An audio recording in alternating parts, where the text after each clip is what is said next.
अष्टावक्र गीता भाग 4। अब हम आगे बढ़ते हैं।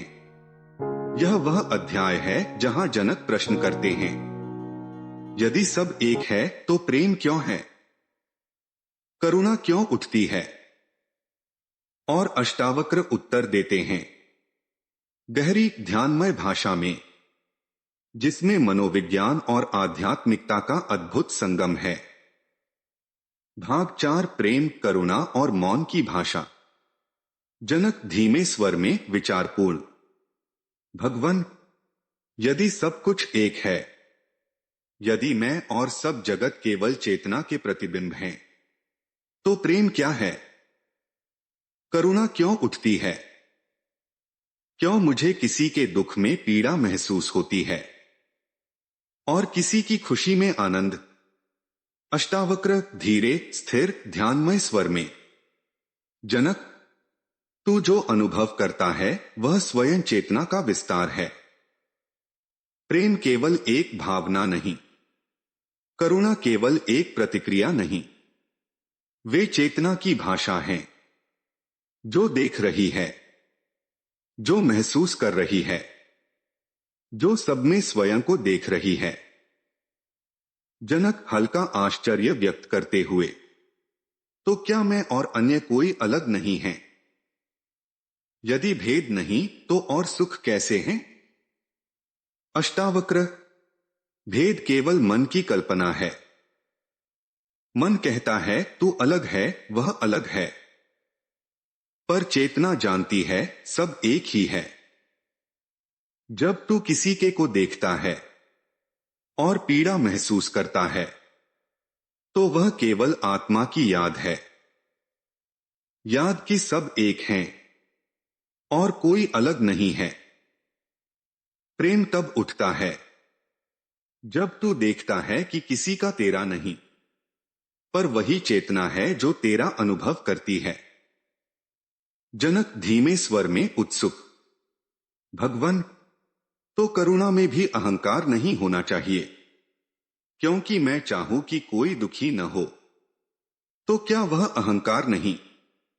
अष्टावक्र मृदु मुस्कान के साथ, हां जनक, सही समझा। सच्ची करुणा में मैं नहीं होता, वह केवल प्रवाह है, जो देखता है और महसूस करता है। वह न अपेक्षा रखता है, न परिणाम चाहता है।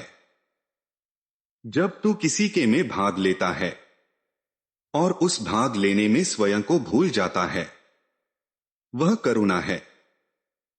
प्रेम भी ऐसा ही है, वह मांग नहीं करता, वह जोड़ नहीं बनाता, वह केवल प्रसार है।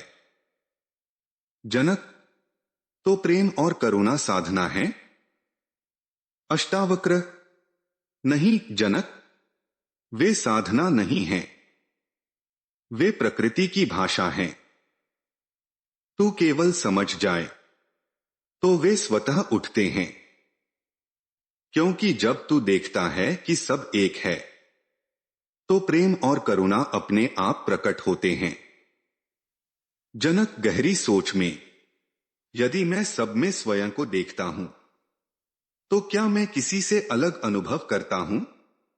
अष्टावक्र, नहीं, फिर भी तू अनुभव करेगा, क्योंकि मन द्वैत की दुनिया में खेलता है।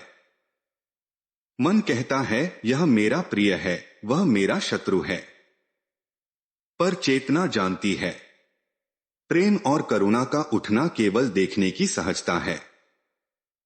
जनक, तो क्या प्रेम केवल अनुभूति है या वह कोई शक्ति है?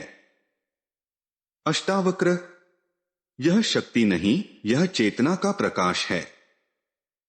जैसे सूर्य अपनी रोशनी फैलाता है, वैसे ही चेतना अपने अस्तित्व का अनुभव फैलाती है।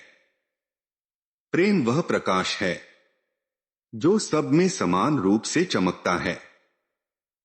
करुणा वह प्रकाश है जो दुख में भी नष्ट नहीं होता।